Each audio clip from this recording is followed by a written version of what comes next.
Just checking to see if we got any sound coming out the other end. This takes usually a couple seconds or a couple minutes, depending on if there's ads that uh, I have to watch or whatever.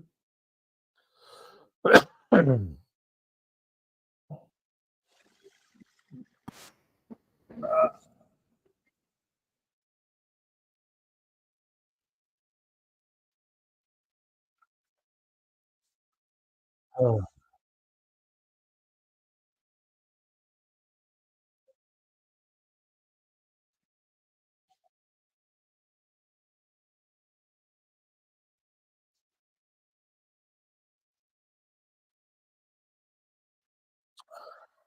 they're great.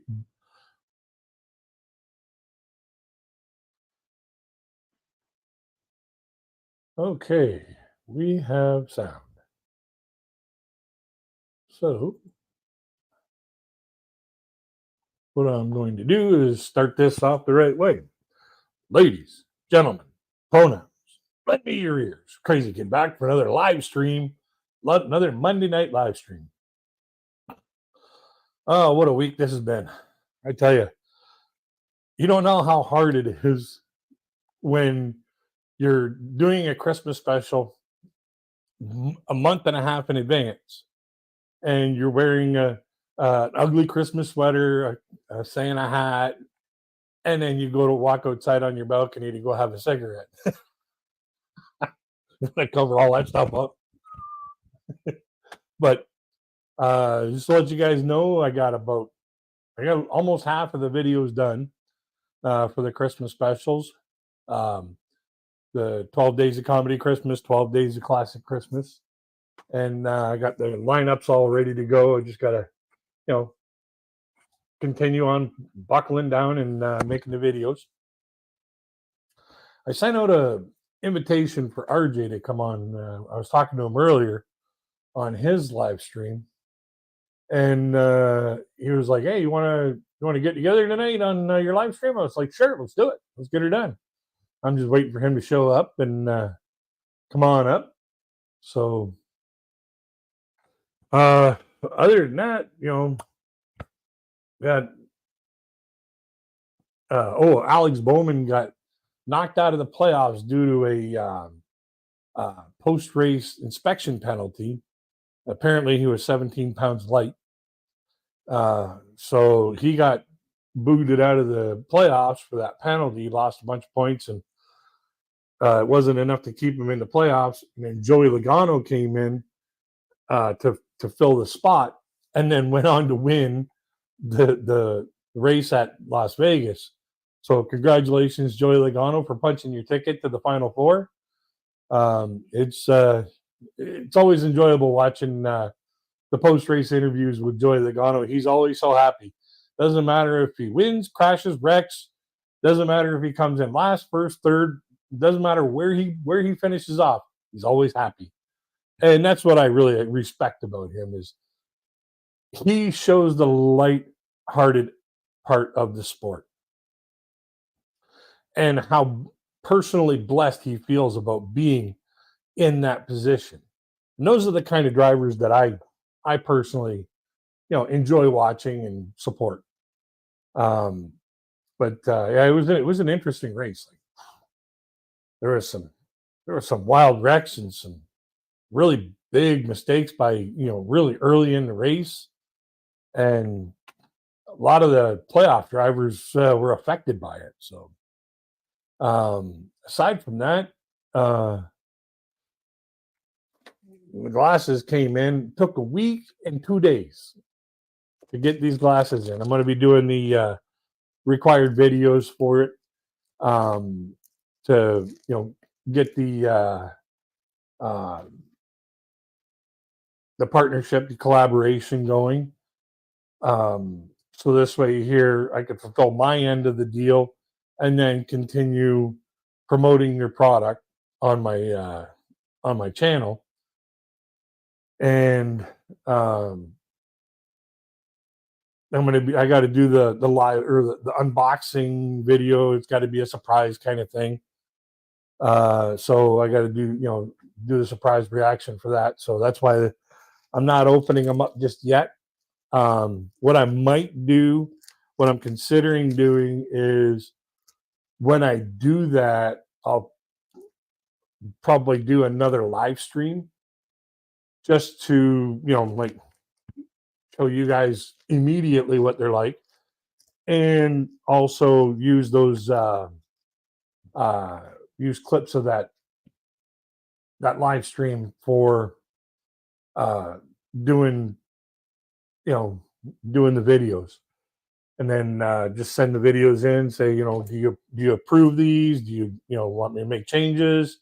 It has to be a compilation of the two entities, their quality and reassurance, and their company's reputation also has to be involved in also my style as well. Otherwise it just looks like basically a commercial breaking into an important newscast. Hey Andy, how you doing? How's it been, bud? So I'm gonna have fun with it. You know of course I'm gonna have fun with it. I don't know any other way to do it. Me doing a serious or serious advertisement about something, you picked the wrong guy. I'm gonna have some fun with it, but I'm also gonna point out the good, the bad, and the ugly. I'm not gonna sugarcoat it. If there's something wrong, I'll say something's wrong. If not, then you're gonna get an honest reaction out of me. Hey, Kiki and Jasmine, how are you doing? Yeah, I pinned that video you told me about in my watch later, so this way here I can, that's where I put all my stuff that I'm going to do stuff on. Yeah, yeah. Whenever it comes to the political parties going at it, you should do a drinking game with your buddies. When the debates are going on, have a drinking contest with your buddies, and put everybody's keys in a jar. Nobody gets into the jar, and when the politicians lie, take a drink. Guaranteed, you're gonna be sloshed by the end of the debate. Yeah, so that would be a good drinking game. Even record them and then say, okay, every time they lie, take a drink. It would be almost impossible to get the drink glass away from your lips any longer than it takes to fill it back up again. And the thing about it is, politicians. I was watching this channel. It's called Men Need to Be Heard, and in there he made a very, very big point. He says politicians only will do something about the issues and the topics that are brought to them. And the issues and the topics that are brought to them the most are, other than men's rights and men's, men's issues. It's everybody else's issues gets highlighted because they're brought to the politicians the most. And, it's the old saying, the squeaky wheel gets the grease. So, we can sit here and, harp and complain about all the things that the politicians aren't doing. But if you're not bringing those points to your politicians, they don't know about them. So, I got to give the guy credit for that. He basically hit the nail on the head. And the squeakier the wheel, the more grease it's going to get. So, and that's how things got spun out of control, because men are taught just to deal with what's going on and hunker down and do your job.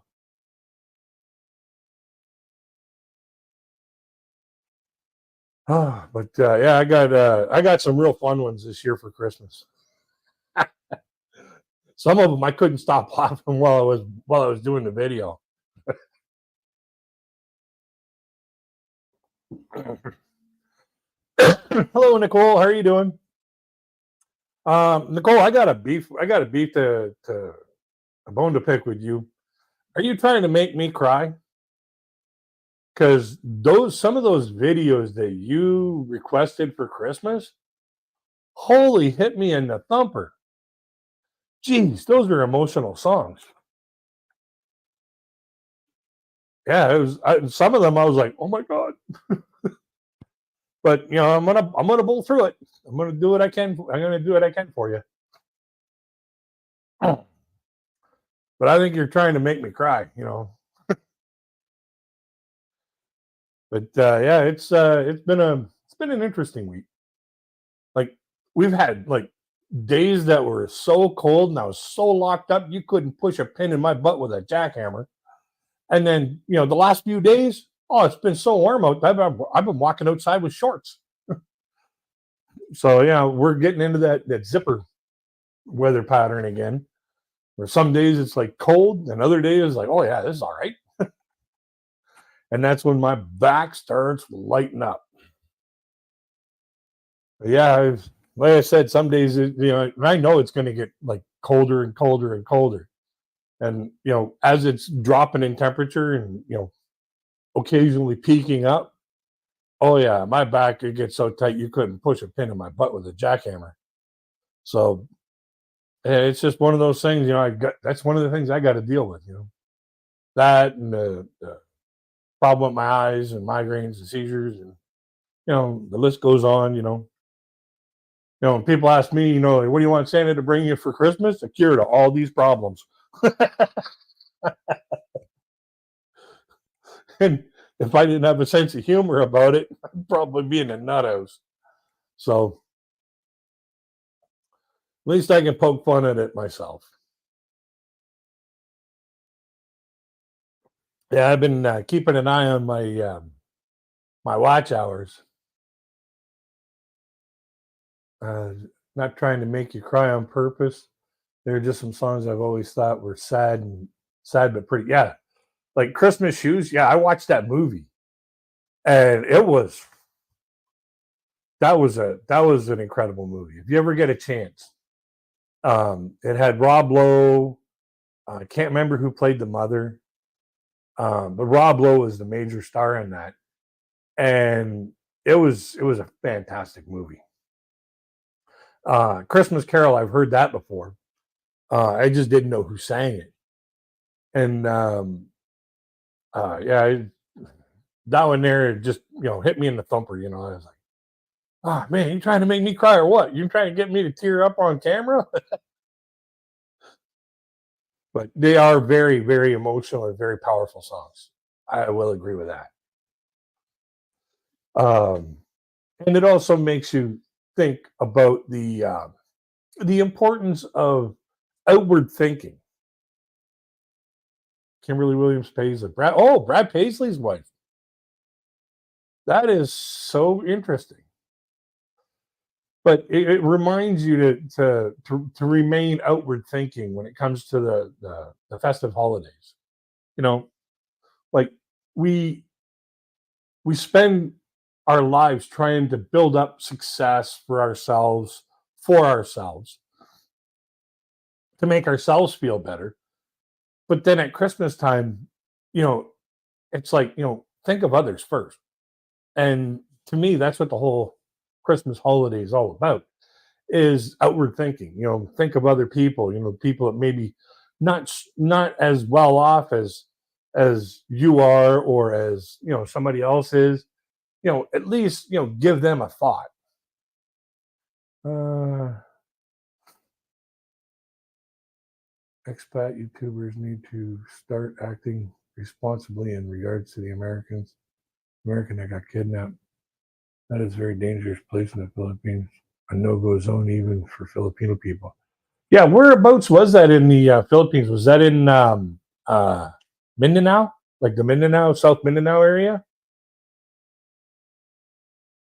I didn't pay too much attention to that. I thought it was like there was only one place that I actually saw a thumbnail about it, And I'm not going to mention that person's channel name because I think the guy's a total, you know what.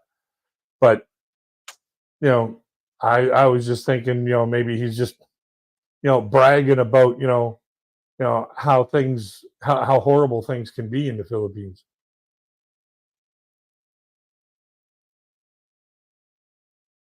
Yeah, it's a very touching movie. Like it was when I watched it, I was like, damn, like it just so happens that's based on a true story. Where the fellow that had bought those shoes for the child to give to his mother happened to be a very, very well-to-do doctor in the field that she was sick in.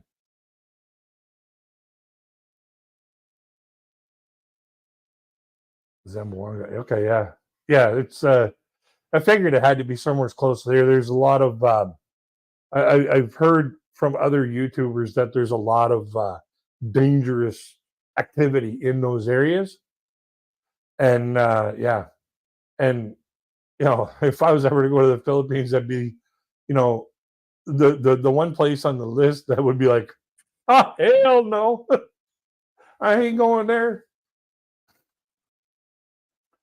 Yeah, but the thing about it also at the same time, you want to play with fire, you're gonna get burnt. I hate to sound cold about it, but you know, if you think you're all that in a bag of chips, and then you walk into a dangerous situation on your own, in your like under your own accord, for no other reason other than to say, "Look, I survived," then you deserve to get burnt. So I hate to say, yeah, young and naive. I hate to say it that way, but when I was a kid, my parents used to tell me, don't touch the stove. That's hot. And then as you get closer to it, you're like, yeah, that is hot. I didn't need to actually touch the elements. I got close enough to it. It's like, no, I'm not going there. You know, it's just like being out at the campfire. Don't touch the flames. They're hot. You want to stick your hand in fire, you're going to get burnt. There's a lot of safe places out in the Philippines, and there's a lot of really rough places. And that goes with everywhere. Like even here in Canada, there's places that you don't want to go to because they are really, really rough areas. There's places in the United States, South Africa, Amsterdam. There's places that if they tell you don't go there. When they tell you don't go there, don't go there. It's not going to end well for you. Yeah. That's why it's very important to at least have some understanding of the native language of the place that you're visiting. So this way here, if somebody could give you a warning saying if you go over there, you're going to get killed, and then you just no, I'm not, and then you die. You know what good did that? What good did that do you? Learn some of the language, get a working knowledge of the language, or at least bring an interpreter along with you. Understand what you're getting your butt into.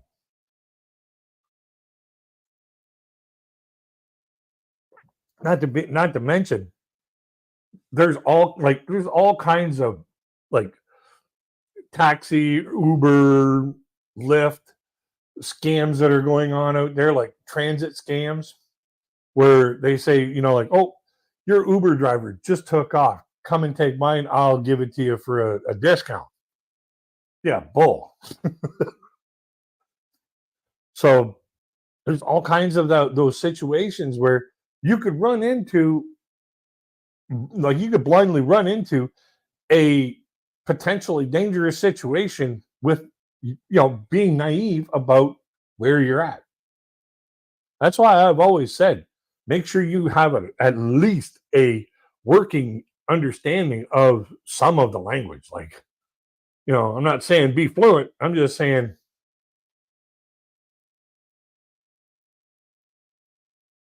yeah, that's good. But I'm not saying you got to be fluent. I'm just saying, understand a little bit about it. So this way here you can, you got some protection for yourself. Like it only makes sense if you're going to travel somewhere. Like you don't go to France and then say something that may, upset the people in France. There's a lot of things that can upset the people in France. There's a lot of things you could say here in Canada that could upset the Canadians. So, you know, make sure you have a working knowledge before you go traveling. Like that's just common sense. The biggest problem about common sense is it really isn't all that common anymore. Let's see if we can give RJ another ticket to ride here.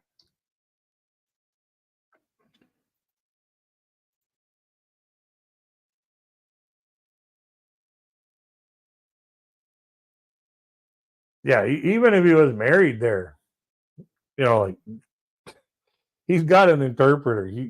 She should have told him, "Don't go there. I don't want to go there. That's not a good place to go." Yeah, it's just like that everywhere around the world.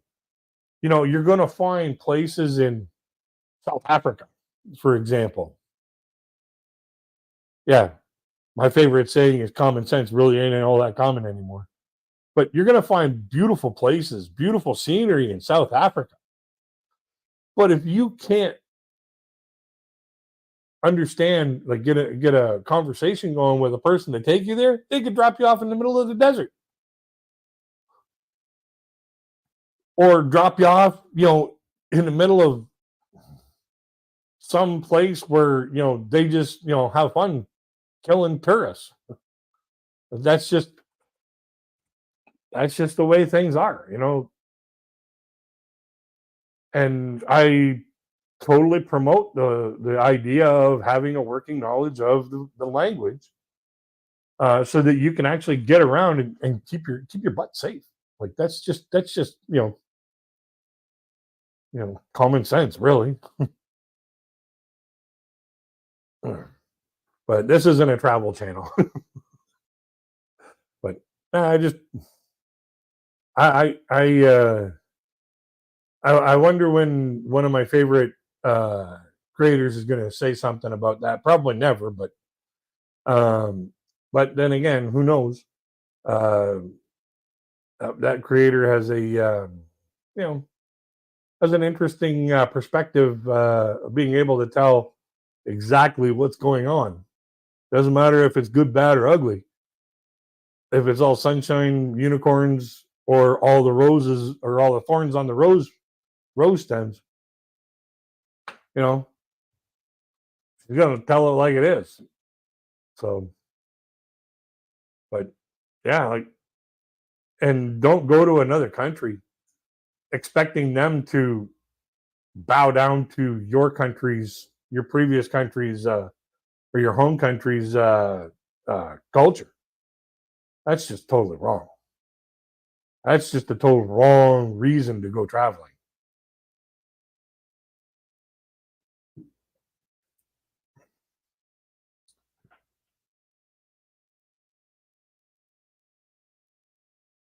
I actually learned that saying, common sense isn't really all that common from, um like many years ago when I was hanging out with my old friend George, who passed away last month, or at the beginning of the month, or he passed away just recently.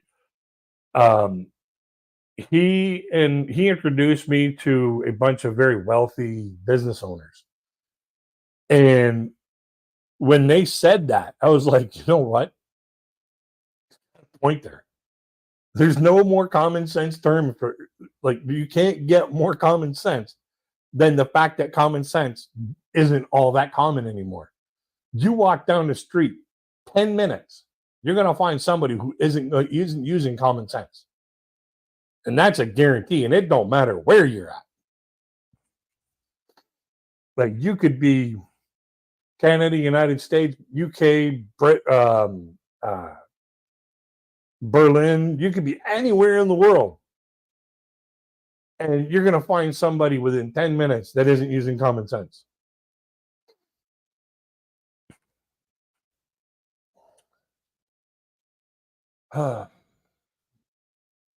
Yeah, it was just an interesting situation, you know. But yeah, I'm kind of antsy about doing this. Um, Came in today. It took 9 days, 9 days to get this in, and I didn't even uh, do the express parceling. I did the regular parceling, and it took 9 days from the time I ordered it to the time it's now in my hand. And like I said, I'm thinking about doing a live stream, live reaction as an extra piece of content, but I want to do it just as it. That's all I want to do for it.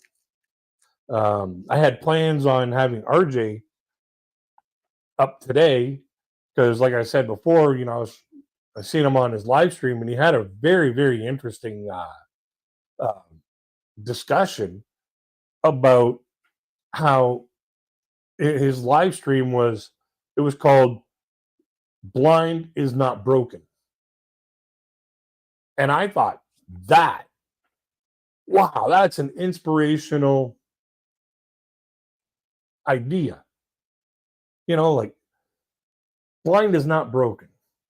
Just because a person cannot see doesn't mean they should not live. You know, doesn't mean that they're broken. Doesn't mean that they're any less of a person. It just means that, you know, they may not be able to do or see or do something, but they still can do other things. And you know, with RJ being able to work a visual platform with his condition, two thumbs up, my friend. You have all the respect in my world. I wholeheartedly give him all my respect. Be able to find a way to work together or work with a visual platform, not being able to see. Yeah, he's highly educated, very highly educated. Like he's got more doctorates than some of the doctors I know. So, like, you know, most doctors they go for one specific thing, and then they just dive deeper and deeper and deeper into a path of that medical field.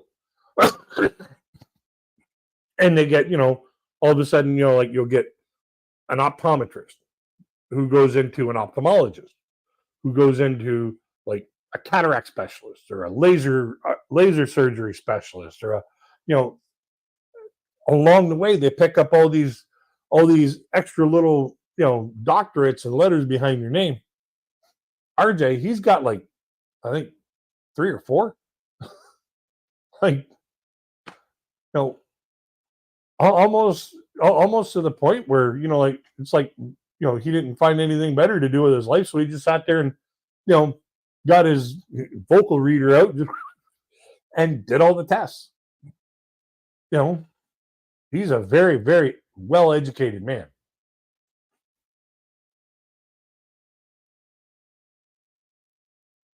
Um, I would have to ask him about that.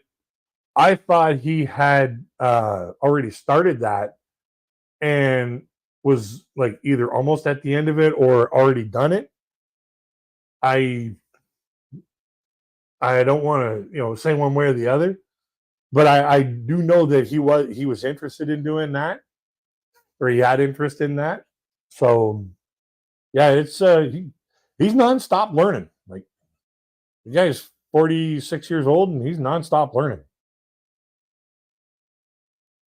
Like the guy, I give the guy all my respect, man. Like that guy, highly intelligent person, highly intelligent.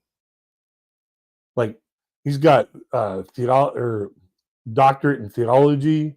Um, you know, I don't know if he could actually perform the service for marrying two people legally.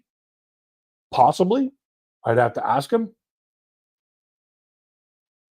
Yeah, yeah. I know he's got a doctorate in both theology and religious studies. But even though he's got the doctorate in theology and religious studies, that I asked him one time, how on earth did a person with a doctorate in theology and religious studies become friends with a guy who's called Crazy Kid? How, how, how did a comedian and a guy who could be a priest, become friends? Blows my mind, but the thing about it is it works because he and I share a lot of uh, common um, sense of humor. And even though he is highly religious, and I respect him for that, and he respects me for not being a brand loyal religious person. I believe in the higher power. I just don't pick a side. I figure there's 50,000 registered religions on the planet. That just tells me somebody's going to be wrong. So taking little bits and pieces of the best parts of each of the religions and trying to mold my life around that just to try to be a good person. That's where I sit. I don't want to have to, like I said one time to a priest. I was walking down the street, and I was walking with a buddy of mine. He was asking me about my condition and stuff like that with my eyes and my migraines and stuff. And this priest was outside just enjoying the summer day. And I was talking to him, this, that, and the other. And we're just, in conversation. And this priest butt into our conversation and looked me in the face and said, son, God will only give you what he thinks you can handle. And immediately I just looked up in the sky and went, enough already. The priest didn't know whether to shit or wind his watch, and my friend damn near fell over laughing. I get it. Enough. you know. So, but I said that to a priest. And it was just one of those things where, I don't have a filter, Whatever comes up here just gets shot out this gaping hole in my face and nothing there to stop it. I got no Gandalf at the end of my tongue going, you shall not pass. So that's like, and I remember another time when I was with my friend George, we went out to we went to Pennsylvania, Ohio, we went to like we were in Pittsburgh, we were in Columbus, Dayton.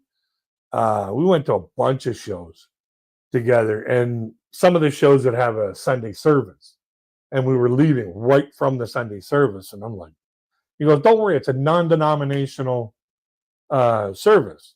And I was like, oh, that's great because I don't have any denominations in my pocket, It's like I had basically went on a shoestring budget. And this one time they were passing around the plate and I didn't have a dime in my pocket. Like, other than being able to, buy my next meal, I had like literally $10 in my pocket. That was it. And I was like, no, I need that money for dinner, because it's a long road. So I took a pen and piece of paper and I wrote down on a piece of paper, the Bible says charity starts at home. And I folded that up and put it in the collection plate. When my friend was, oh, that was very nice of you, throwing something in the collection plate. And then I told him what I had thrown in the collection plate. He just lost it. He was like, oh my God, that is funny. Poor taste, but funny. And he was another one that was, a really, he was a stout religious person. And just a few of the things that I've, had happen that just, hit the OL button. You know, I can't stop with the idea that comes in my head. So, but yeah, it's been a fun ride. You know, I just wish RJ would have showed up. Jesus, we could actually have a conversation about the stuff that he's we were talking about earlier.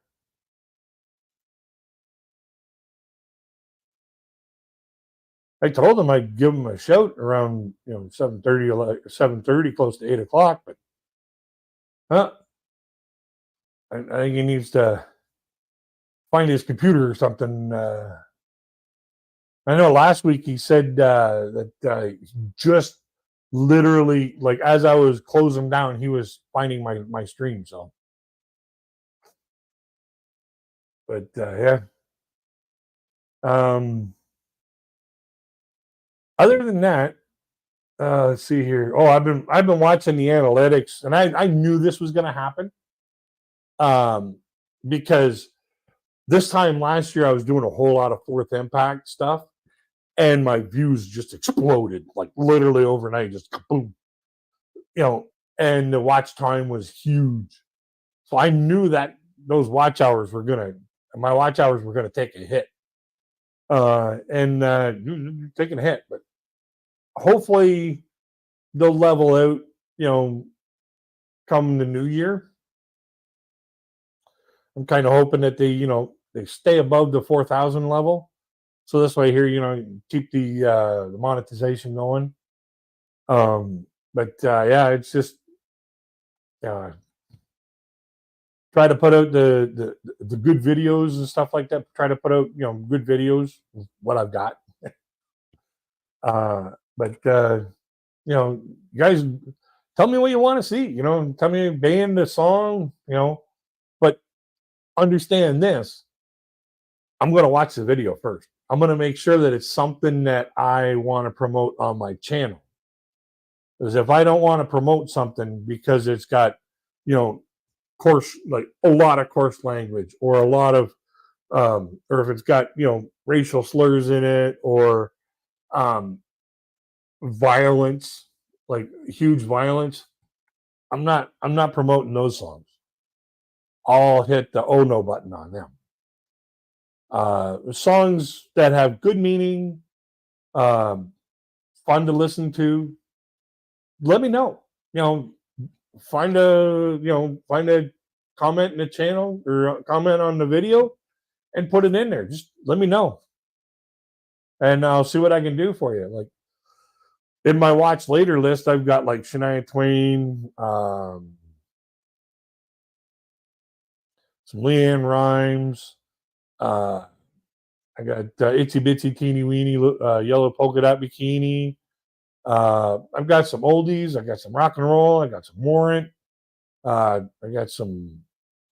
I'm kind of leery about doing a Metallica song because I know that it's going to get blocked worldwide, and then I don't know if it's actually going to get released. Like the video I did for Cher's If I Could Turn Back Time. I think it was If I Could Turn Back Time that I did. There's a couple songs like Taco, Putting on the Ritz. For some reason,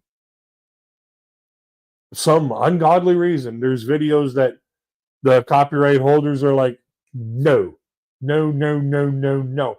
Doesn't matter if it's got a great meaning to it, or I've done a good enough job transforming it into something of my own to make it my own video.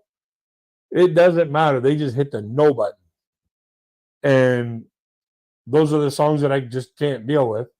I had toyed around with the idea of doing a live stream and playing those videos anyways. Not yet. I haven't done any Johnny Cash. Johnny Cash did a bunch of really good songs. Yeah, I really like that. That's Country Bro. That give a tip of the hat and a thank you to all the predecessors of the country music genre. The Dolly Partons, the Roy Rogers, Roy Acuff and you know little Jimmy little Jimmy Dixon. You know all those great artists, Stompin' Tom. He gave a really big thank you to them in that video, in that song. That's those are the kind of artists that I really, really like promoting because they put forth the effort in not only thanking those before them, but allowing the new generation a place to go from. So it's a lot of it's a big song. Like it's a big thank you and a big thing for the country music genre.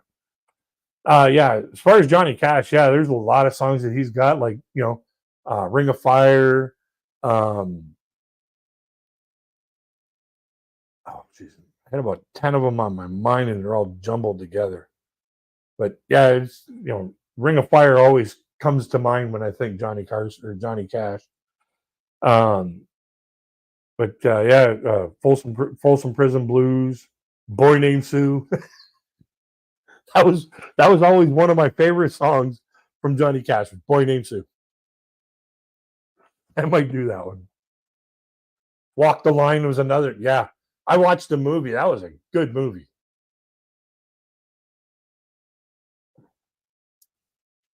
Yeah, Hurt. I think Hurt was his last song. His last song that was released. And if I'm not mistaken, it was released post mortem. I'll have to do some research on that. But yeah, I like to do a little bit of research and come up with some Hurt. Yeah, and actually that's a cover by Nine Inch Nails.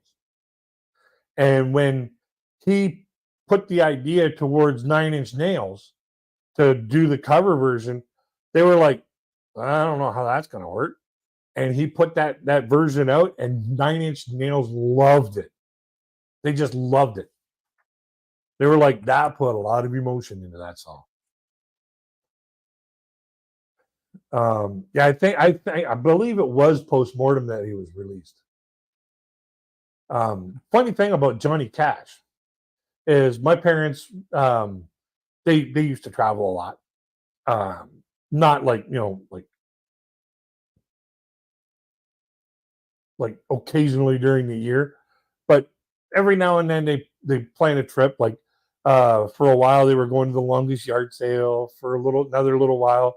Like every year they'd go to like one year they went to Branson, Missouri, and when they were in Branson, Missouri one time, or Branson, Missouri, it was either Branson, Missouri or Nashville, Tennessee.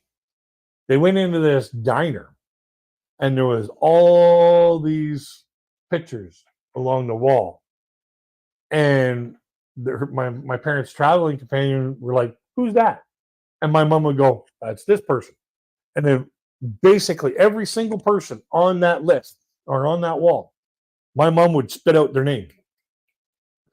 And like my mom's when it comes to country western or country music, even some like 50s, 60s, 70s, not so much the 80s, but the 50s, 60s, 70s rock and roll, pop rock, my mom could spit names out at you like 90 just by listening to the first few bars of the song.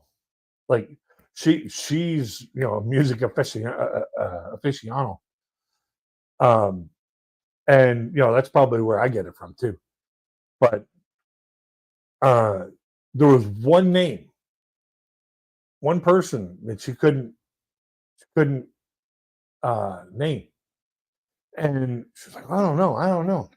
So all of a sudden, she just asked, somebody nearby, and it just, 60s genre it had some exciting songs in it, but the person nearby was just so happened to be Johnny Cash's, like the person that goes ahead and gets things ready for Johnny Cash, and then she lived next door to him. And she would, like, when Johnny Cash would go on tour, she would go ahead to all the cities or all the places and make sure that the room was to his specifications. It had all the things that he needed. It had the right, you know, it had the right stuff. It had everything that was depicted by the artist to be there in the room. Make sure all his suits got there. Make sure his suits were pressed and everything like that after being transported. That was her job. And she struck up a conversation with Mom, and they, next thing you know, they're just like, "Hey, wow, that's great." And apparently, the artist that my mom couldn't name was going to be there the next day. So they went back the next day, and all of a sudden there was his birthday party. It's like, wow, I got invited to a birthday party. So, you just never know who you're going to run into when you go into cities like that. Yeah, as far as the '60s, yeah, you got all kinds of artists. I was just watching a thing on the Professor of Rock today about the Beatles and the heated heated battle between John and Paul. And then, they battled with their music back and forth for a little while, their solo careers for a little while. And like literally just a few months before John was killed, they had gotten back together and hashed out their differences and realized that, emotionally they were still brothers, just having a sibling rivalry kind of thing. So, it was a good episode of the Professor of Rock today.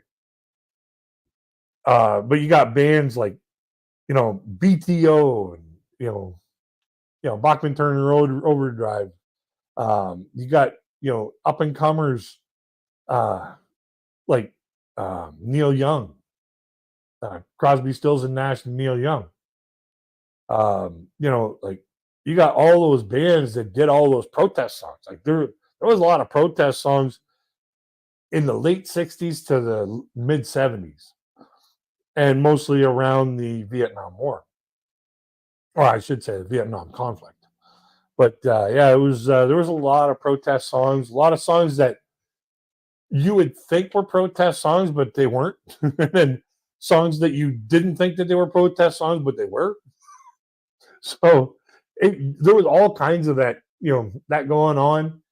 And then you had the disco movement, which disco, it was basically that springboard of having fun. Yeah. Oh, really? Wow, that's pretty interesting. But disco was that springboard between like the Beatles style rock and roll and the hard rock style. It was that springboard that, that the elevation of music that basically was flash in the pan. It lasted for what, 8-10 years, maybe 12, 15 years at the very most. And it was just that, we can do something different. And then, collectively, they put that together and then changed rock and roll all over again. The '50s, it was all about, looking like the same in the band. It was all about, you could tell we're the band members because we all look the same. To the '60s, where dress code started getting really relaxed, and you got bands like the Rolling Stones and Aerosmith. Well, Aerosmith didn't really come until late '60s, like '68, '69, '70s. But you have bands like the Rolling Stones and other bands like that just basically pushed the envelope just that little bit, that gave the ideas for the synthesizers and the and then synthesize, it basically gave that wedge and that travel for new wave to come along. And then that just, sprouted the rock and roll tree into, this massive genre. And another thing I was watching recently was bandmates that hate each other and then they got back together again, or hate each other and said, no more. I'm not even going to your funeral. um, and that was an interesting one. I did not know this, that after their first two albums, Tears for Fears just completely hated each other for like years and years and years and years, and then they finally decided, hey, we gotta do something about this. I don't want all this hate in my life. So they hashed things out and they did a reunion tour. But yeah, it was, the guys who sang "Everybody Wants to Rule the World." Apparently they wanted to rule it on their own. So, but it's just one of those things. Like you got all these great bands, like that's when Bob Marley, all the psychedelic rock that came out, that just gave that avenue off for hard rock and eventually heavy metal, and it just sprouted, just like in the country music genre. You got some country music genres crossing over with the pop. Hootie and the Blowfish. Who would have thought that Darius Rucker, coming from the Hootie and the Blowfish band, could go to country music? And the thing about it is, he's doing awesome. Like, there was so many people that were just totally shocked over that one. Smokey Robinson, yeah. Yeah. Tears of a Clown, one of my favorite Smokey Robinson songs. Yeah, there's another one that I'll have to, look up and do a video on, like all kinds of different artists that just, made the 60s and early 70s enjoyable. Like, and I was talking to my dad yesterday when we were driving home, and I said to him, I says, it's sad. TV shows like MTV, VH1, CMT have gone completely away from advertising for music. And that is what really, really drives people to listen to the music, is to see their favorite artists' interpretation of their singles that are released. And that's sad. In my opinion, that's sad because, without that promotion, we don't get to see the new artists coming out, bringing out their new material, because now we have to listen to them on the radio and then go to YouTube or go to, whatever streaming site, or Spotify or whatever like that, to see if they've made a video. And 9 times out of 10, they haven't made a video, because why put out the hundreds of thousands of dollars it costs to create those videos when nobody's going to see them?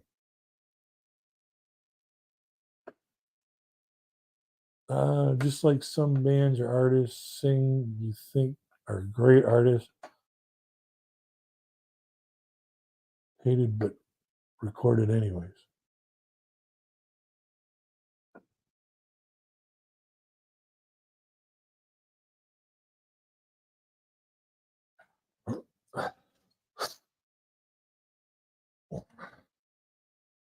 Yeah, like there are some songs, and I totally agree with Adam Reeder, the professor of rock, on this one here. I've heard him say this before.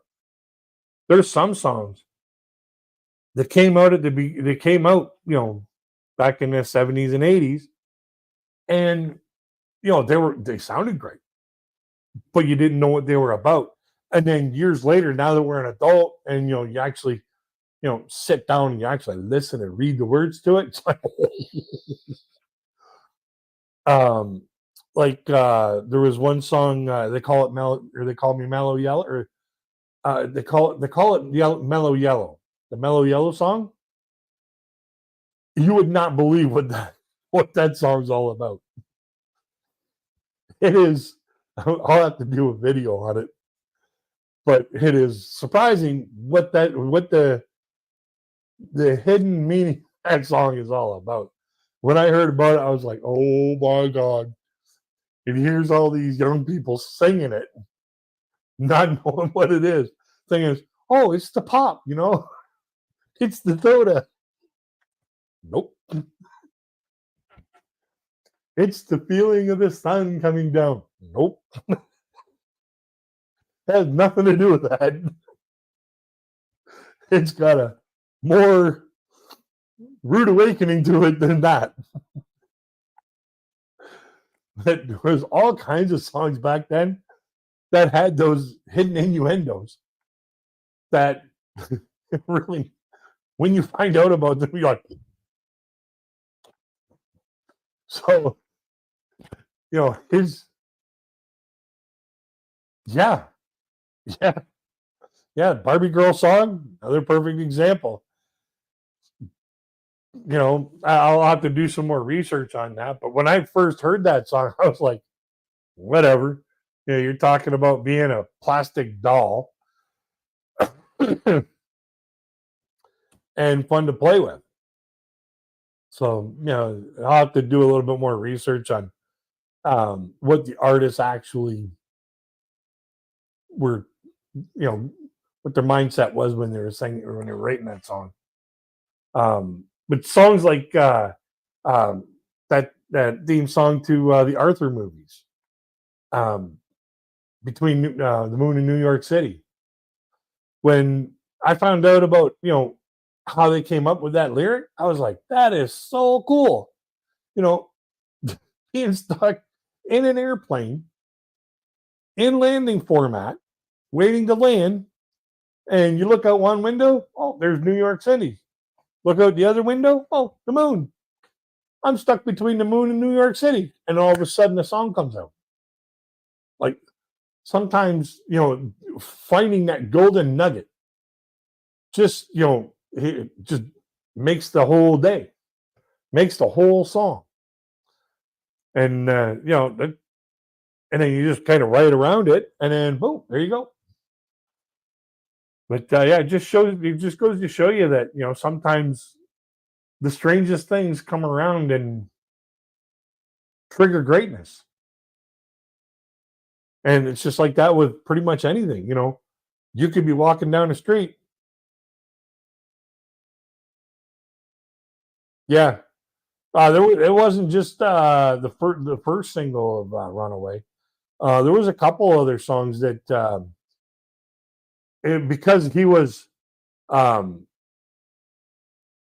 I'm not going to say perfectionist, but he was driven. He was driven for making the best song that he could. And sometimes there'd be some little instance or little thing in the song, and he was like, "Nah, I don't like that." And then he'd sing it anyways, and all of a sudden, the response from the crowd or the response from his listeners would just blow everything away. And all of a sudden, now it's a song that he's doing for his audience.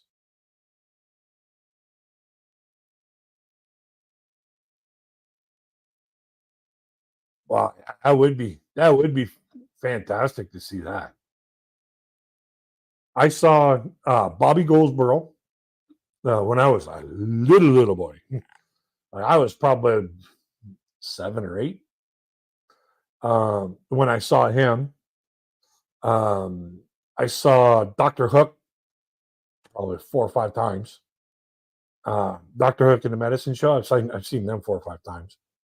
Um, I actually met Ray Sawyer on my 24th birthday, which I thought was pretty cool. And the funny thing about it is, there was a little kid in front of me in line, and we were all getting these $1 million Ray Sawyer picture uh, things signed. And this little boy put his his bill down, and he goes, "Today's my birthday." He was all shaking. He was all excited. And Ray Sawyer looked at this kid and he goes, "Well, happy birthday, young man." And I went, "Your birthday today too, bud?" And then Ray Sawyer looked up at me and goes, "Hey, bud, happy birthday." I'll never forget that to the day I die. And the way he was, it was just, he was just like a great guy. Like, just, in my opinion, in that, you know, interaction, he just seemed like a great guy. He seemed like the kind of guy I'd like to sit down and have a beer with, you know? And George Jones hated he stopped loving her today and refused to do it after at first. Yeah, he got drunk to record pretty much everything. He got drunk so much that uh, he canceled a bunch of shows because he was too drunk to walk on stage. And he was big. He was eventually given the nickname No Show Jones, which, you don't want to show up. You ain't gonna show up for work. You ain't gonna get paid. And people ended up suing him. Like the um, uh, the promotion companies ended up suing him for all the shows that he didn't uh, didn't do. So, because they put out a lot of money to promote and get the venue and get all the backup, all the opening acts and stuff like that, and all of a sudden he just doesn't show up because he's passed out in his dressing room. But he had one of those voices that you could not mistake. That's George Jones. And he went on doing video or doing music, like new music, I think well into his 70s. But he was quite aged when he put his last video out. Like, he was white. He had a lot of white hair, and he played with Willie and a whole bunch of other really big old time country names. And some of them, they were like, "He's gonna be drunk." Mm-mm.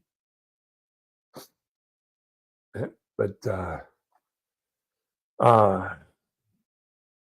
another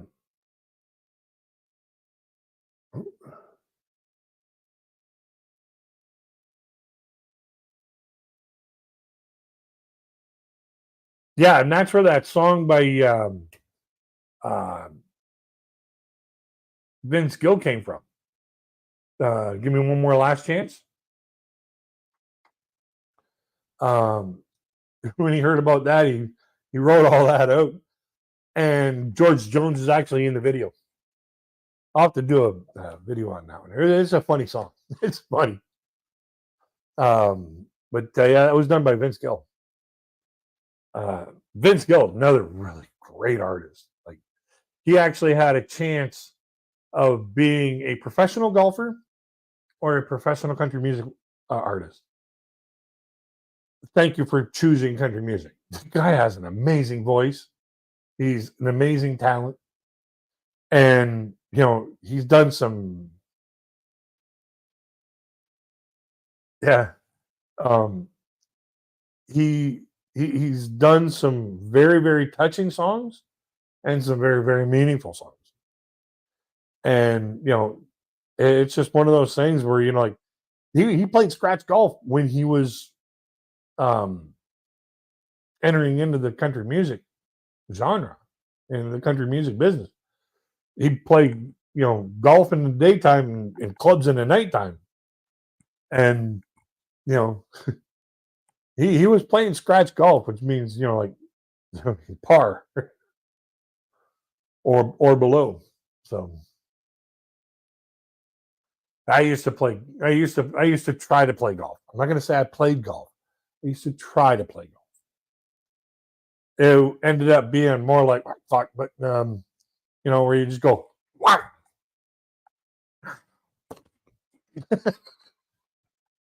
That's my style of golf. Like I always said, I played gorilla golf. Tee it up, I'd hit that thing like a gorilla. When I get close to the green, I'd still end up hitting that thing like a gorilla. I just couldn't power down. So, but that's just the way you know, I just don't know that soft touch when it comes to that kind of stuff. But yeah, it's really, when he came onto the music scene, he really hit the music scene hard. And he had like what, three number one hits, like immediately, bang, bang, bang, and just amazing, amazing career.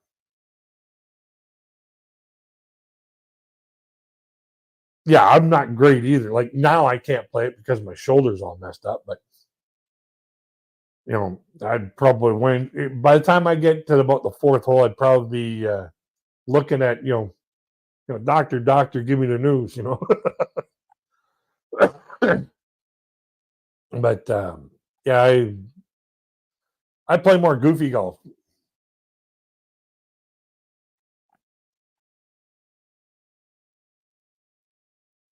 Yeah, there's some songs where artists they're given a song by a songwriter and saying, "Hey, I think you can do a really good job with this." They do the song and they're like, "Yeah, whatever," yeah. Or they just don't like the song, but it's on their album anyway. And when the album or the single just explodes, they're like, "What?" There's a lot of artists that are like that. And the thing about it is sometimes it's the marketing that really does the justice for the song. And sometimes it's just the song that resonates with a lot of people, like Chattahoochee by Alan Jackson. Alan Jackson really didn't think that it's doing that song would actually do anything. He thought it was just filler song, and he didn't realize, and neither did his label, how much that one song meant to so many people. That as soon as they started hearing it, like people started hearing it in the bars and stuff like that because it was a very popular song by the people who bought the album.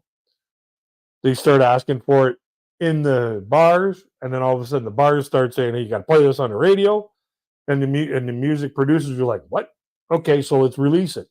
So they release it. Whoop, up the charts it goes.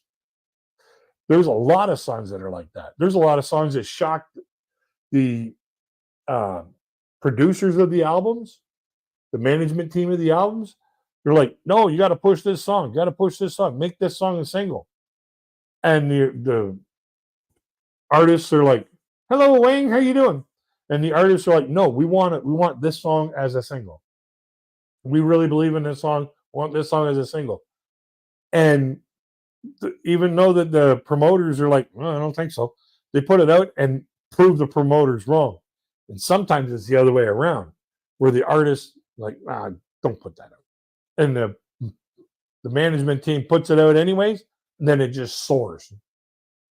And that's basically the shock and the delight of not only the management team but also the artists when they don't think the same way on the same songs, and then all of a sudden those songs that they don't think the same way on just explode. It's like, oh, right on. There's a bonus. So how are you doing there, my friend Rowena? It's been a minute since you've been here. Yeah, there's a 60-second delay on being able to post a each line. I put that there so that this way here it keeps nefarious people from coming in and completely ruining the chat.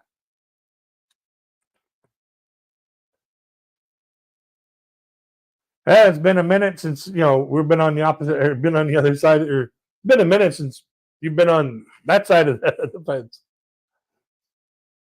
How are things going over there with you?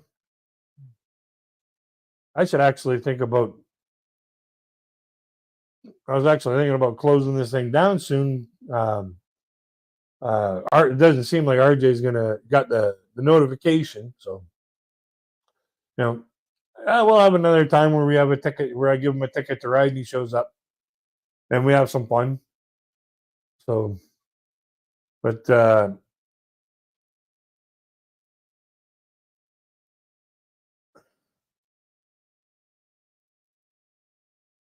yeah, yeah, I think I'm just gonna close this down for the night. And like I said, I'm gonna work on this for the next one. I might just end up doing an additional live stream. When you see the notification go up, come in and say hi. Because when I go to open this up, we're gonna find out about the glasses. I could tell they're the glasses. I know that for a fact because I ordered a leather case to go along with it that hooks onto the belt. So, and that's what I feel right here. So, and men say women are never on time. Yeah, well, I can understand why or how in his situation he would have a hard time, you know, getting up on here. It's just a lot more difficult for him to navigate than it is for like myself or other people. Yeah, I got to get heading out. So I just want to wish everybody peace, love, and happiness. And keep watching the videos and give me thumbs up.